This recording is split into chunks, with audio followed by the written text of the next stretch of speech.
Hey, Simon. Hey, buddy. Who's a good boy? Who's a good boy?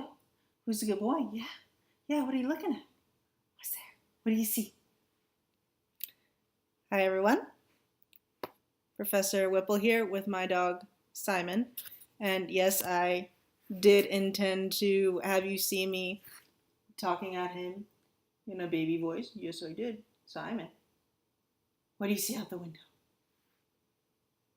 So I wanted to do this to introduce you to our topic of the week, which is how we communicate with different audiences. So I talk to my dog in a silly voice. Yes, I do. Yes, I do. And it is totally okay if you talk to your dog in a silly voice, and it's okay if your dog answers back. And this is where the issue of audience comes in, because this is how I talk to my dog. This is not how I would, talk to, say, my mom. That's not really going to work, right? That's really the fundamental issue of audience, is that all the time we're making decisions about how we communicate based on who we're talking to. Simon has clearly seen a very threatening bicycle, and now he is going to communicate to me, his audience, with some growling and maybe some barking. No, he's good. Anyway, how we communicate to our audience, we're making decisions about that all the time, and we're not really conscious about it. But think about it. You wouldn't talk to your dog the way you talk to your mom, or to your best friend, or to your boss. But you have a very specific way of communicating and engaging with this creature. And it's the same in any situation. You don't necessarily talk to the colleagues you have an equal relationship with at work the same way you talk to your supervisor who has more power over you. So other things. Say I'm going to go text my best friend. I'm going to send her a message. And what's going to be in it? It's going to contain some emojis. Yes, emojis are not standard grammar, but you know what? They're fun to use, and they actually serve a useful rhetorical purpose, because sometimes the way we type things out in text, the subtleties of meaning don't get conveyed. Because when you think about it, when you're just doing in text, you miss out on facial expression, you miss out on body language, you miss out on a lot of important facets of communication. And so emojis do serve a purpose. Now, that being said, I'm not going to use emojis if I'm texting my boss. That wouldn't necessarily be appropriate. We have a more formal relationship. But for my best friend, emojis are just fine. Simon is now, again, communicating that there's a far more dire threat. A tiny little old lady walking her tiny little terrier down the street. So you can tell, I'm his audience, but he's communicating different levels of information based on the perceived threat. Who thought the dogs could teach us so much about communication? So, there are really two things I want us to think about when we think about audience and how we plan for it. One is our relationship to the recipient.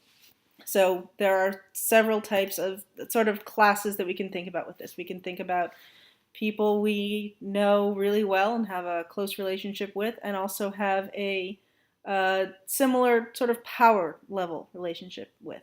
Power doesn't figure into everything, but if we're talking about professional situation, it definitely does. There's people who we don't know as well, or who have more power over us. And for that, we might need to be a little more formal. And then there are people that we just don't know at all. A lot of the times when we're writing documents, we have an audience that maybe will know some of the people, but we are not necessarily going to know every single person our writing is going to reach. So how do we account for that? Well, even though I've just given us 3 categories of relationships when it comes to audience, there's a lot of bleed over. So, for example, in my relationship with my supervisor, my department chair, well, he and I were actually, he's been teaching at ACC longer than I have, but we were adjuncts, colleagues for, a long time there. And now we've worked together one-on-one for a long time, because I'm also an instructional associate. So we have a even though he has more power than I do, and even though he is my superior at ACC, we nonetheless have a more, a less formal relationship than we might otherwise if I was brand new, just coming into the first time. So if I type him an email, if I was going to go, "Dear Dr. Butler," he would probably be a little confused because we've worked together so long. We sort of started on equal footing, and now that he's my supervisor, well, there's still a certain level of informality that's okay. And if I suddenly got really formal, he might be like, "Well, did I offend you? Did I do something wrong?" Which wouldn't be the case. And salutations are, fairly important, but honestly, we've worked together long enough that a lot of the times we don't send each other salutations in our emails at all because we don't need to. We're just typing off a quick email trying to get a question answered. So even though there's a power differential there, we've known each other long enough that we can afford to be a little informal, and that informality is actually appropriate. Now again, but as I said, if I were starting a brand new position at ACC and I had never met my department chair before, I would definitely start out being a lot more formal until I'd at least worked with him a while and developed a rapport, and we'd gotten to a point where informality might be okay. So those professional relationships can evolve over time. They don't always. I've worked at ACC for 5 years. I still am very formal in all of my communications to, say, the ACC president or to the chair of the ACC board of directors. These are people who I know and I've worked with, but there's still a level of formality that needs to be in place, and that's okay. So we've talked a little about casual versus the formal relationship. Now, what happens when you don't know the person you're writing to? In that case, it depends on the nature of the project. And I know a lot of people don't like me to say it depends, but quite frankly, if we could teach writing by mathematical formula, I wouldn't have a job. And the reason it depends is it depends on the situation. So are you writing a newspaper column that's going to go out to a syndicated set of newspapers nationwide? Well, most newspapers, I believe, are expected to be about a 6th grade level. So you're not necessarily going to employ the same level of formality or rhetorical techniques that you would for a paper that's going to be published in an academic journal. Obviously, you don't know who your audience is going to be, but you know that on the whole, what they're not looking for is high-level academic writing. They're looking for something that is easily digestible with their morning coffee when they're still tired and just waking up. So when you don't necessarily know who your audience is, first of all, make your best guess. So who's going to be most likely to be reading this newspaper? When are they most likely going to be reading it? Things like that. Doesn't have to just be the newspaper. But getting a sense of who's most likely going to be reading this type of writing you're doing, that definitely helps. Now, we can't account for 100% of our readers 100% of the time, and no matter what, we can't make 100% of our audience happy. We just can't. You could be the most polite person on the face of the earth, and you would just annoy one person who's just annoyed at how polite and nice you are. That's just going to happen. We literally can't please everyone. The point is that what we're doing is careful consideration of what we're writing, who's most likely to be reading it, and how it might be used to make that distinction. So that's my first way of thinking about audience, is your relationship to them. The other thing we might be also thinking about is level of expertise.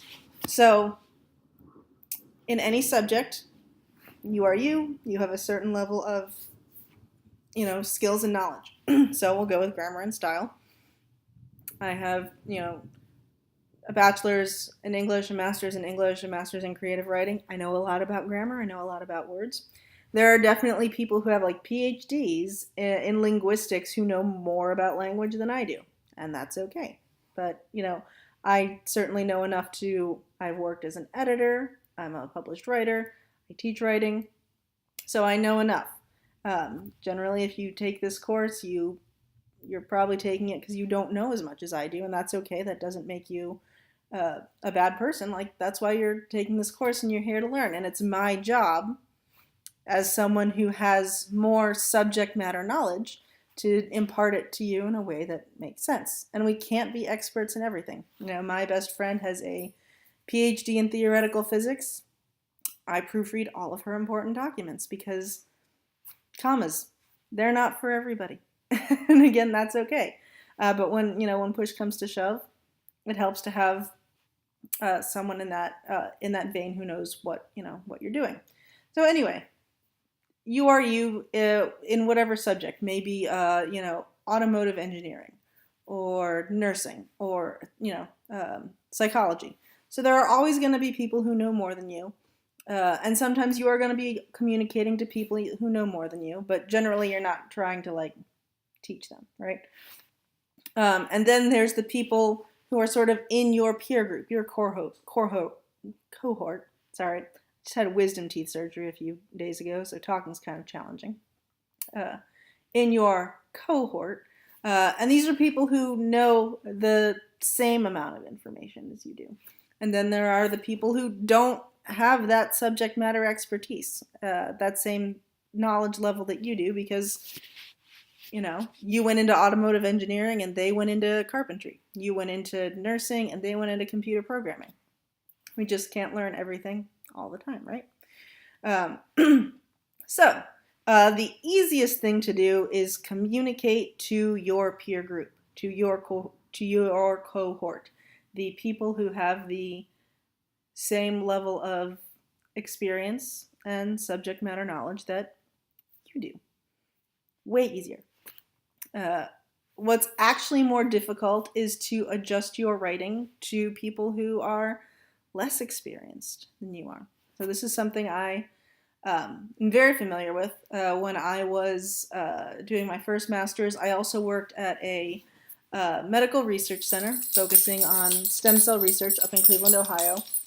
And my job was to take these very dense scientific papers, and my job was to turn them into 200-word press releases that could be understood by about someone with about a 6th grade reading level. So these very specialized papers written by people with PhDs, sometimes PhDs and MDs, like people who are like double doctors. So these very, very dense scientific papers, turn them into something that could be understood by anyone reading a newspaper. That was my job. It was super challenging. It was also really, really fun to try to do that. But it was challenging because there are things like having to substitute technical terms for common terms, and sometimes running into the problem of, well, there's not really a good common term, so how am I going to get around that? How am I going to convey the most essential information into something meaningful and comprehensible, but that doesn't oversimplify the research that's been done? So it's definitely more challenging to communicate to people who aren't necessarily at your level. But honestly, in technical writing, that's the most common thing. You're either communicating to people who have less subject matter knowledge than you do, or you're communicating to what's called a mixed level audience, where you're communicating to some people who have the same or similar amount of knowledge that you do, and then people who definitely don't. The manual that comes with your car. Now there are lots of different types of people. There are like automotive professionals who get paid to work on cars. And there are people who don't, they're not professional. I'm not sure what Simon's communicating there, but he is. Anyway, we've got automotive professionals, right? And then we've got people who are hobbyists who like to work on their own cars, who prefer to work on their own cars. They don't necessarily want to get paid for it. Maybe that would take the fun out of it, but they're really skilled technicians. Then there are people who maybe don't love working on their cars, but they might do so out of necessity because, it's a lot cheaper than doing it yourself. I fall into that category. I'm not an expert, but, I'll change my own brake pads. I'll change my own headlights. I'll fix my own, calipers, things like that. Oil control valve, that was my last project. Now, when it comes to like the transmission, I'm not going to touch that because I'm just going to make it worse and then make it more expensive for myself. But there are certain, low-level projects that I can do that I choose to do myself to save money.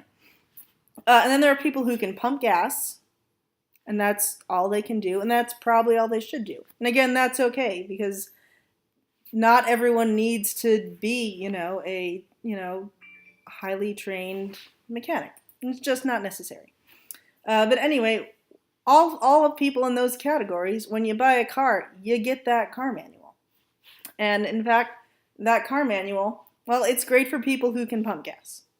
Because mostly, I can tell you in my car manual, mostly what it tells me is, say a light comes on. Well, it tells me, all right, this light means that, and then it says, go to the dealership. I'm like, well, that's not helpful. But if all you can do is pump gas, that's probably all the information you need because you maybe shouldn't be attempting any repair yourself.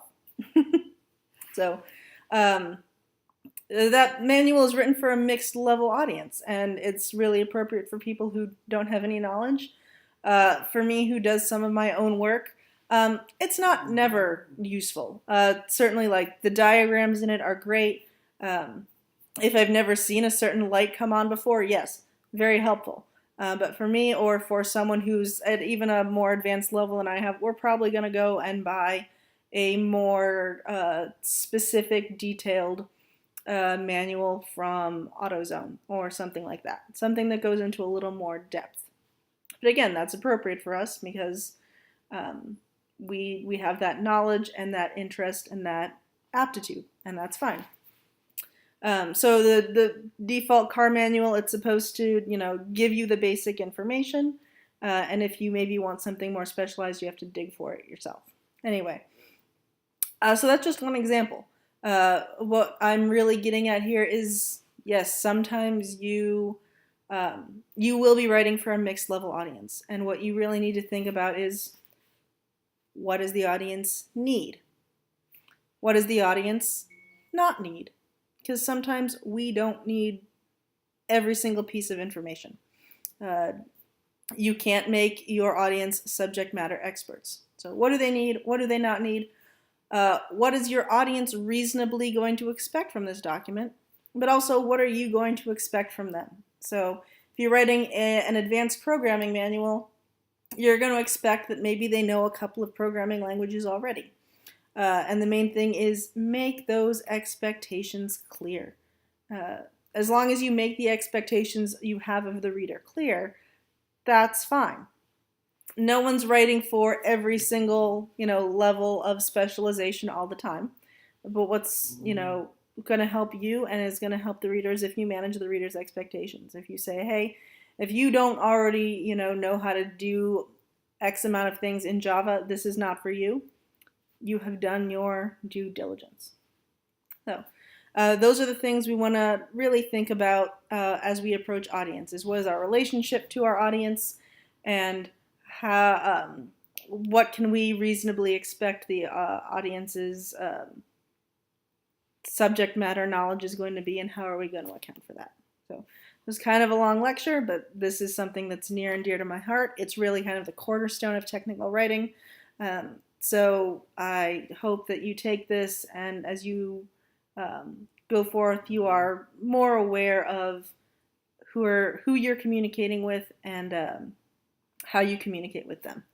Bonus, this is not really a formal assignment, but the next time you go and send a text message, just think, am I communicating with this? How am I communicating with this person? How would I communicate with them if I had a different relationship to them? Just check in with yourself and be aware of that. It might yield some insights into the way you personally choose to communicate. Anyway, have a great week. I look forward to seeing your comments on the discussion boards and in your field journals. See you later.